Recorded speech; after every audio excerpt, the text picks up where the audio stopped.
Okay, let's dive in. We've got some source material here looking at Manchester United, and it seems like they're facing some real challenges. Yeah, definitely. So this is our deep dive into those sources, covering their, well, difficult recent season and this postseason tour they're on. Hmm. Our goal here is really to unpack the key things from these reports and try to understand, where does this leave the team right now? And based on this material, it really does sound like a tough period for them. It really does. So where did the sources start? The season itself.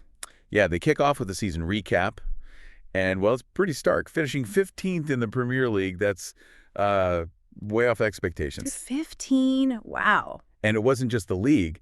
The sources mention getting knocked out of both the FA Cup and the League Cup, and then losing the Europa League final. To Tottenham, no less. Ouch. Yeah. The source material flat out calls it a terrible season. And looking at those results, it's, hard to disagree. Right. That sets a pretty grim backdrop. But the sources then move on to something more recent from this postseason tour, just after the season ended. Exactly, like straight away almost. There's this specific news about a match they played on tour. They were actually beaten by a Southeast Asian All-Stars team. An All-Stars team. Beaten. Yeah, 1-0. The sources give the specifics goal in the 71st minute, scored by Maung Maung Lwin, who's the captain of Myanmar. And this All-Stars team, it pulled players from Myanmar, Malaysia, Thailand, and Indonesia. So losing to a side like that, especially right after that season, it kind of underlines the issues, doesn't it? It really does. And the sources mention who actually played for United in that game. It wasn't just reserves, was it? No, not at all. That's a key point in the material. Several first-teamers were involved. You're talking Bruno Fernandes, Casemiro, Harry Maguire.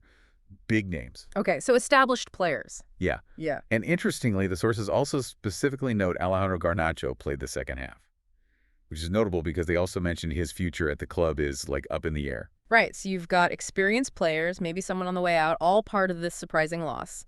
Which leads us to the manager, Ruben Amorim. How did he react, according to the sources? This is maybe the most revealing part. He was apparently incredibly candid. He spoke about feeling guilty. Guilty. Yeah, and the source quotes him saying he feels this always. That one word, always, kind of suggests it's maybe a deeper, ongoing thing for him, not just about this single loss. That's quite an admission. What about the fan reaction? Booing was mentioned. He addressed that head on. Yeah. Said the team deserved the boos. His take, according to the sources, was that perhaps they actually need it sometimes. Need the booze. Yeah, like it's a signal that the way they're playing just isn't cutting it, especially after the fan support all year. Pretty blunt, right? Very blunt assessment of his own team. Did he break down the performance itself? He did. Described the team as slow. And he said, and this is quite telling, they still don't have in us to win every exercise and training every game. Wow. That points to more than just tactics, doesn't it?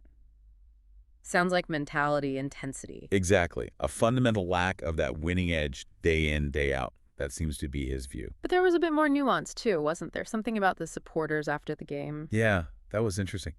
He felt that despite the boos during the match, afterwards, the supporters were still with us. So it's this kind of mix, acknowledging the criticism is fair, but still feeling some connection. Okay. So acknowledgement of the problems, but then looking forward. Definitely. He pivoted quickly to the future. The sources highlight him stressing the need to move forward. And this is where you get hints of the forecast, the analysis of what's next. Okay. He hinted pretty strongly that there will be some changes. He basically told everyone, media included, to wait for the next season. It really signals he's focused on a reset, maybe significant shifts. Change is coming. Did he mention anything about belief or confidence? That seems like a core issue based on what you've said. He did touch on that. Mentioned feeling that belief started to grow in some big games last season, like against Liverpool and City. Ah, okay. So glimmers of it. Right. Suggesting it's not totally absent, but it's inconsistent. Yeah. And he linked it to confidence, implying that rebuilding that is absolutely key for them to start winning regularly again. His whole focus now, the sources say, is purely on that first game of the next Premier League season. Got it. Laser focus on the fresh start and any immediate next steps noted. Just briefly, the sources mentioned their next tour matches against Hong Kong coming up on Friday. Okay.